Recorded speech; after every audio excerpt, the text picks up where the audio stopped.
Caring for a lawn can be a time-consuming and costly activity. According to the numbers, the average homeowner spends nearly 9 days a year caring for their lawn. This includes tasks like mowing, watering, fertilizing, and weeding. The amount of time spent on lawn care varies depending on the location, with cooler climates averaging about 150 hours a year and warmer climates averaging about 208 hours a year.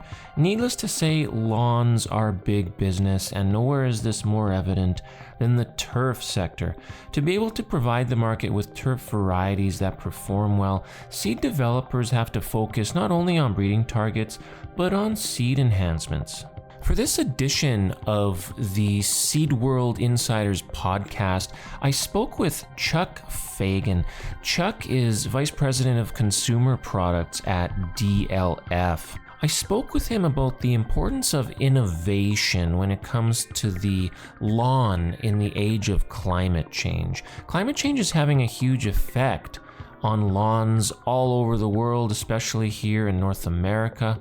I wanted to know how climate change is affecting lawns around North America, but I also wanted to know what DLF is doing in the way of research and product development to help mitigate the effects of climate change. Here's what he told me.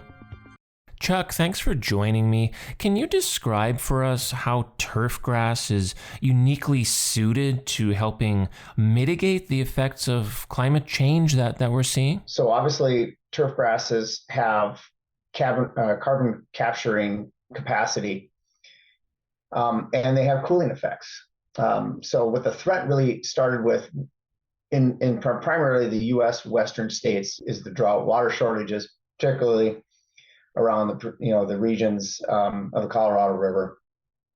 We've seen that turn into some restrictions, municipality restrictions, state restrictions in regards to the homeowner's ability to nurture and water that existing turf grass. The way we always describe it, if you put your hand on a blacktop and you put your hand on a turf grass, you can really see how much of an advantage it is to have the cooling effect of a turf grass, and that really fights the urban heat effect that you see in those areas. And so now we're really seeing a focus on varieties that can withstand not only periods of drought, but they can also use less inputs, and they can be more healthy and disease resilient in those types of low water, low nutrient conditions.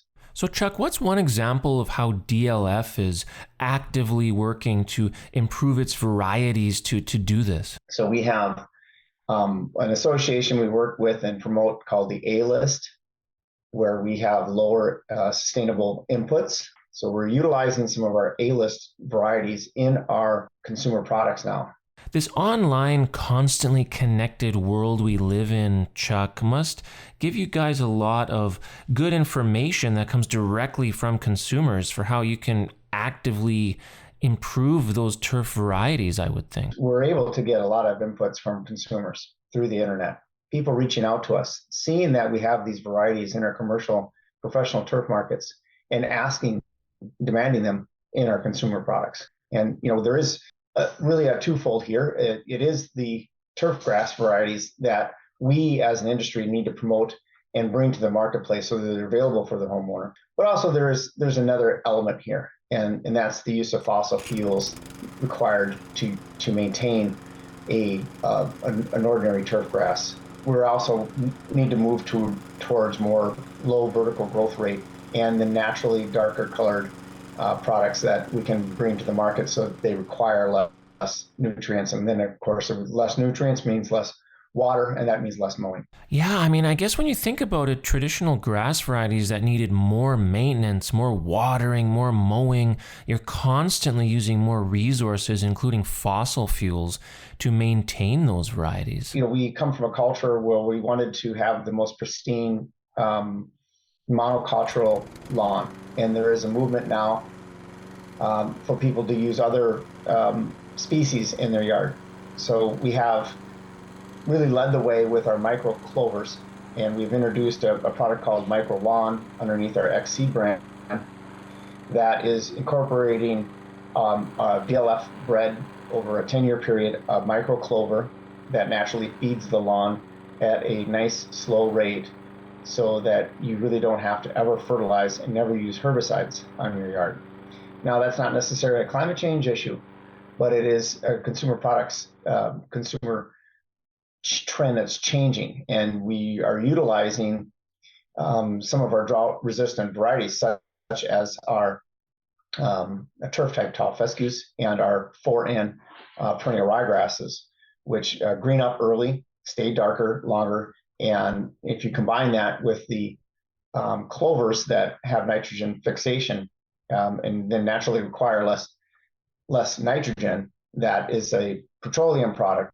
That directly does affect the overall climate change impact that turf grass would have for the homeowner. Of course, it's not all just about breeding new varieties, Chuck. I understand DLF is doing some exciting things with regards to seed enhancements too. Can you tell us a little bit about that? Our focus is not just on the turf breeding aspect of it, but it is on our seed enhancements. And we are leading the curve on seed enhancements. And that's just not water absorbent coatings, which have been out really since 2008.